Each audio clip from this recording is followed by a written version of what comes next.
Dobrodošli v 8. poglavju moje knjige Pot do nje, knjige za moške o tem, kako ljubiti sodobno žensko. V 8. poglavju zelo praktično moškim razlagam, na kak način izbrati in kupiti ali pa tudi ne kupiti, v glavnem podariti ženski darilo. Ob posebnih priložnostih, se pravi na tak način, da bo ženska dejansko začutila, da ste se za njega potrudili, za izbiro darila, da ste se potrudili. Torej, ni pomembno toliko, kaj podarite, važno je, da ko to podarite, ko ženska to dobi v roke, da začuti, da ste v bistvu to zbrali z nekim namenom, z nekim trudom, z nekim razmislekom o njej. Da bi bilo moškim lažje, zato v knjigi v bistvu opisujem tehniko opredelitve. Zelo natančno je to sicer v knjigi opisano, tukaj pa samo na hitro. Gre za to, da v bistvu opredelite, kdo sploh vaša ženska je. Da v bistvu zapišete nekaj njenih lastnosti na papir, se pravi od tega, kakšno barvo ima rada najraje, kakšne pesmi rada posluša, kaj je njen najljubši letni čas, njen najljubši kraj. Iz teh podatkov v bistvu lahko ogromno pridobite nekih informacij, iz katerih boste lažje izbrali darilo. Sem spadajo tudi njene najpomembnejše vrednote, se pravi, kaj je njej v življenju pomembno in pa na kak način rada preživlja prosti čas. Se pravi, če vaša ženska najraje v prostem času bere, piše mogoče, ne vem, posluša glasbo, bo v bistvu vstopnica za adrenalinski park malo mimo, se strinjate? Seveda prav nasprotno pa je, če pa vaša ženska v prostem času ves čas brska za informacijami, kje bi lahko kam šla, kam bi lahko odpotovala, kje bi lahko kaj novega doživela, potem pa je vstopnica v adrenalinski park kar dobra ideja, se strinjate? In ne samo to. V bistvu nasplošno te doživetja so v zadnje čase zelo cenjena darila pri ženskah. Se pravi, nekaj, da jo prestavite iz njenega vsakodneva, se pravi, da greste nekam, odpotujete, mogoče obiščete kakšen koncert, se pravi, te akcijske, doživljajske zadeve so super darila, verjemite. Če se pa že morate zanesti na kliše, ker vam je zmanjkalo časa, pa vsaj dodajte eno osebno noto oziroma osebno zgodbo k temu. Klišeji, to so na primer rože, bombonjere, perfumi. Lahko tudi to zberete na koncu koncev. Ni vedno, da vam je zmanjkalo časa. Kliše je lahko tudi dobro darilo. Z razlogom so to najbolj pogosta darila, ki jih moški kupujejo ženskam. Aha, še nakit spada sem. Pomembno je, da uporabite tehniko poosebitve, ki jo tudi opisujem v knjigi. Gre pa za to, da stvari, ki jo izberete, če tudi je roža, perfum ali pa nakit, da ji dodate v bistvu osebno zgodbo, zakaj ste zbrali ravno to rožo, ravno ta perfum, ravno ta nakit za vašo žensko. Ravno zato je toliko pomembno, da najprej naredite oziroma uporabite tehniko opredelitve, kjer boste opredelili v bistvu najljubše barve, najljubše stvari, najboljše vrednote vaše ženske in na podlagi tega boste na primer potem lahko zbrali tudi klišejsko darilo na koncu koncev. Naprimer, če boste vedeli, kaj je njena najljubša barva, boste dosti lažje izbrali recimo nakit ali pa rožo. Če pa gremo k perfumom, naprimer kot primer, pojdite v trgovino s perfumi, vdihnite parfum in zaprite oči. In potem razmislite, občutite, ali je ta parfum vaša ženska ali ni ta parfum vaša ženska. In s to zgodbo, zato v bistvu premišljeno izbiro boste zadeli termo, tudi če ji podarite parfum, ker želite, da diši tako, ker čutite, da je ta parfum, ta vonj, njen vonj.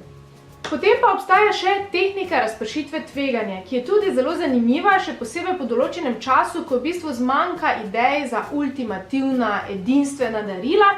Takrat predlagam, da izberete več manjših stvari in jih zapakirate v eno veliko darilo, namesto da se mučite z eno ultimativno stvarjo, ki bi njo tisti trenutek osrečila. Tehnika razpršitve tveganja pravi torej več manjših stvari, ampak pri tem gledajte tudi na to, da je eno simbolično, se pravi, da je nekako povezano z njenimi vrednotami oziroma z njenimi najljubšimi barvami ali pa z njeno osebnostjo. Drugo je praktično, nekaj, kar ona resnično potrebuje, kar si želi. In recimo tretje, če dodamo še tretje, je pa nekaj, kar vi mislite, da bi ona potrebovala, kar vi mislite, da bi pasalo k njej.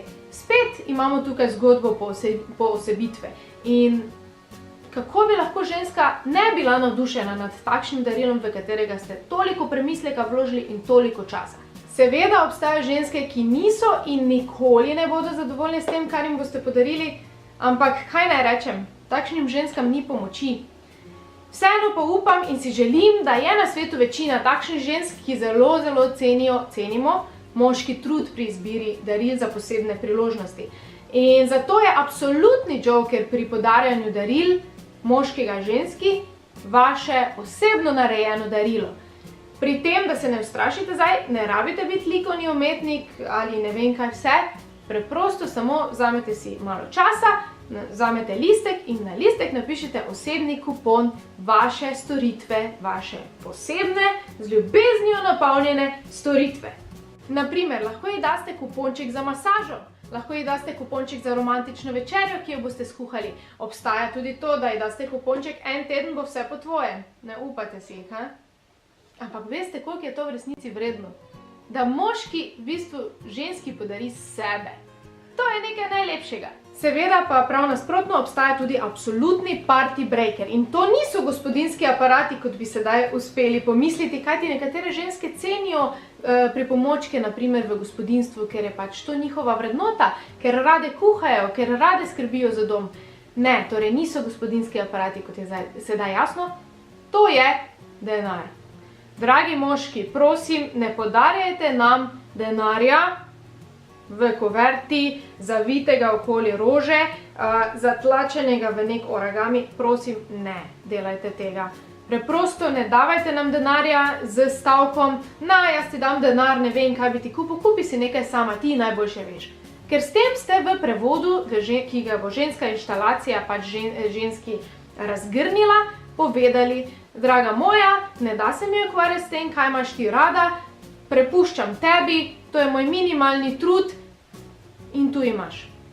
Ne želite si takšnega efekta in zato prosim ne podarjate denarja, ampak vložite čisto malo truda v to, kaj ženska v resnici si želi, potrebuje, rabi. In vem, zdaj mogoče vse skupaj zveni ful naporno in ne vem, da morate ful razmišljati, da boste ogromno časa v to vložili. Ne. Tehnika opredelitve je prva stvar, ki jo sedaj naredite, potem pa za vse nadaljne priložnosti, bodi si rojstni dan, obletnica, Valentinovo, Božič, karkoli že z žensko praznujete in v katerikoli situaciji v vajini zvezi pač ona nekako pričakuje od vas darilo, vam bo ta tehnika opredelitve, ta list papirja, na katerem boste imeli ene iztočnice in smernice napisane, prišel zelo prav.